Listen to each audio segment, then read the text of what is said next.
5 अगस्त 2019 ये तारीख भारतीय इतिहास के पन्नों में हमेशा के लिए दर्ज हो चुकी है, जब गृह मंत्री अमित शाह ने संसद में खड़े होकर ऐलान किया, अनुच्छेद 370 अब इतिहास बन चुका है। उस दिन दुनिया के कई बड़े विश्लेषकों ने दावा किया था कि कश्मीर की सड़कों पर आग लग जाएगी, खून खराबा होगा और घाटी कभी सामान्य नहीं हो पाएगी। लेकिन आज जब अनुच्छेद 370 हटे सालों बीत चुके हैं, तो कश्मीर की तस्वीर क्या कह रही है। जिस श्रीनगर के लाल चौक पर कभी पाकिस्तानी झंडे फहराए जाते थे, आज वहां भारत का तिरंगा गर्व से लहरा रहा है। जिस घाटी में साल के 100 से ज्यादा दिन हड़ताल और पत्थरबाजी में बीत जाते थे, वहां अब दुनिया का सबसे ऊंचा रेलवे ब्रिज चिनाब ब्रिज बनकर तैयार है और ट्रेनें दौड़ रही हैं। आखिर 370 हटने के बाद कश्मीर कितना बदला? क्या ये बदलाव सिर्फ कागजों पर है या जमीन पर आम कश्मीरी की जिंदगी बदल चुकी है? आइए समझते हैं पूरी इनसाइड स्टोरी और आंकड़ों का पूरा सच। नमस्कार, आप देख रहे हैं डायनामाइट न्यूज और मैं हूं आपके साथ पल्लवी राजपूत। किसी भी जगह की तरक्की के लिए सबसे पहली शर्त होती है शांति और सुरक्षा। आइए आधिकारिक गृह मंत्रालय के आंकड़ों पर जरा नजर डाल लेते हैं। सबसे पहले बात पत्थरबाजी की। 2018 में कश्मीर के अंदर पत्थरबाजी की 2000 से अधिक घटनाएं दर्ज हुई थी। 370 हटने के बाद टेरर फंडिंग नेटवर्क और हुर्रियत जैसे अलगाववादी संगठनों पर कड़ा शिकंजा कसा गया। नतीजा, आज ये आंकड़ा 0 के करीब पहुंच चुका है। नागरिकों की जान जाना। 2019 से पहले सालाना दर्जनों निर्दोष नागरिक आतंकी हिंसा में अपनी जान गंवाते थे। इसमें 80% से ज्यादा की कमी आई है। आतंकी घटनाएं और बंद। कभी साल में 100 से 120 दिन स्कूल, कॉलेज और दुकानें हड़ताल के कारण बंद रहती थी। आज घाटी में हड़ताल का दौर पूरी तरह से खत्म हो चुका है। अलगाववादी नेता जो पहले युवाओं के हाथों में पत्थर थमाकर अपनी राजनीति चमकाते थे, आज जेल की सलाखों के पीछे हैं और कश्मीरी युवाओं के हाथों में अब लैपटॉप, किताबें और स्पोर्ट्स किट आ चुकी है।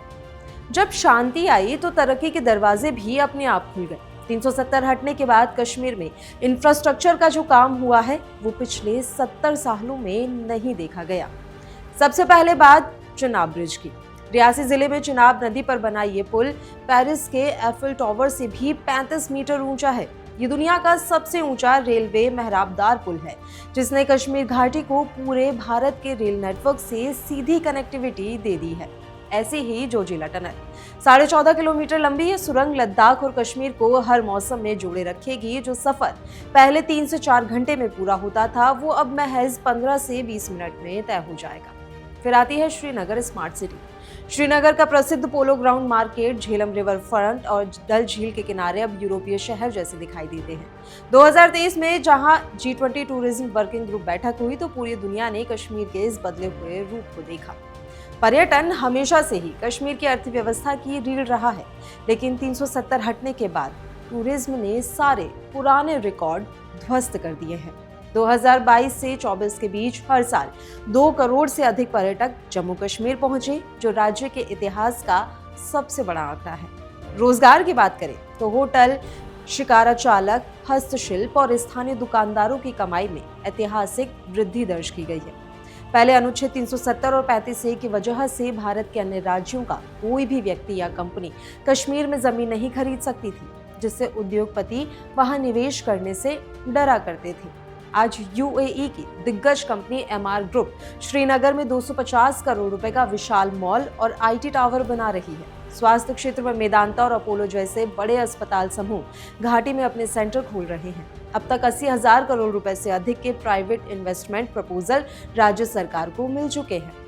370 हटने का सबसे बड़ा फायदा उन लोगों को मिला जिन्हें दशकों तक नागरिक अधिकारों से वंचित रखा गया था। वेस्ट पाकिस्तानी रिफ्यूजी, वाल्मीकि समाज और गोरखा समुदाय, इन्हें 70 सालों तक स्थानीय चुनावों में वोट डालने, सरकारी नौकरी पाने या संपत्ति खरीदने का अधिकार ही नहीं था। 370 हटने के बाद इन्हें पहली बार भारत के समान नागरिक के रूप में सारे अधिकार मिले। महिलाओं को भी अधिकार मिले। पहले अगर कोई कश्मीरी महिला राज्य से बाहर के व्यक्ति से शादी कर लेती थी, तो उसका अपनी पैतृक संपत्ति से हक खत्म हो जाता था। 370 हटने के साथ ही ये भेदभावपूर्ण कानून भी हमेशा के लिए खत्म हो गया। लोकतंत्र की वापसी हुई। अगस्त 2019 के बाद जम्मू कश्मीर को केंद्र शासित प्रदेश बनाया गया था, लेकिन त्रिस्तरीय पंचायती चुनाव और हाल ही में हुए विधानसभा चुनावों में 60% से ज्यादा ऐतिहासिक वोटिंग ने यह साबित कर दिया है कि कश्मीर के लोग हिंसा के रास्ते को छोड़कर अब लोकतंत्र के रास्ते पर आगे बढ़ चुके हैं। तो क्या इसका मतलब ये है कि कश्मीर में सब कुछ 100% ठीक हो चुका है? ऐसा कहना पूरी तरह से सही नहीं होगा। आज भी कश्मीर के सामने कुछ बड़ी चुनौतियां खड़ी हुई हैं, जैसे कि टारगेटेड किलिंग्स, सीमा पार से पनाह पाने वाले आतंकी संगठन अब हताशा में गैर स्थानीय मजदूरों और अल्पसंख्यकों को निशाना बनाने की कोशिश करते हैं। जम्मू रीजन में घुसपैठ, घाटी में सेना के कड़े पहरे के बाद आतंकवादियों ने जम्मू के पहाड़ी इलाकों में छिपकर हमला करने की नई रणनीति अपनाई है। बेरोजगारी और राज्य का दर्जा, युवाओं के लिए रोजगार के स्थायी साधन पैदा करना और पूर्ण स्टेटहुड की बहाली आज भी एक प्रमुख मांग बनी हुई है। लेकिन इन चुनौतियों के बावजूद एक बात साफ है कि कश्मीर अब पुराने दौर में वापस जाने को तैयार नहीं है। गन कल्चर की जगह अब डेवलपमेंट कल्चर ने ले ली है। आपको क्या लगता है, क्या 370 हटने के बाद कश्मीर वाकई विकास के नए शिखर पर पहुंच रहा है? अपनी राय कमेंट बॉक्स में जरूर साझा करें। अगर आपको ये इन्फॉर्मेटिव और डेटा बेस्ड एनालिसिस पसंद आया हो तो वीडियो को लाइक करें, शेयर करें और चैनल को सब्सक्राइब करना ना भूलें।